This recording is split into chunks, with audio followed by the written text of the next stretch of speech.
Ang singsing ni Lola. Hindi ko alam kung bakit parang ang bigat ng hangin sa bahay nung araw ng burol ni Lola. Para kasing hindi lang lungkot ang nararamdaman ko. Parang may nagmamasid. Hoy, ikaw na ang magbantay sa ibabaw ha.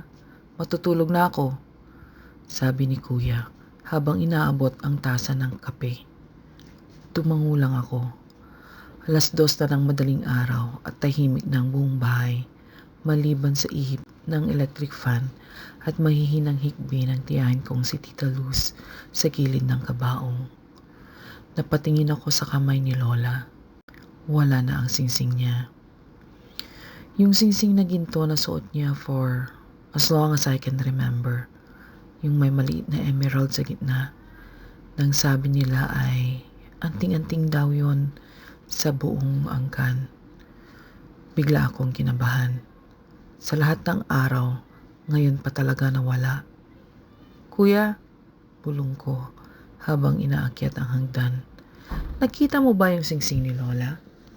Hindi ba suot pa niya kaninang hapon? Wala na eh. Bigla siyang natigilan. Huwag mong sabihin. Tumahimik kaming dalawa. Walang nagsalita.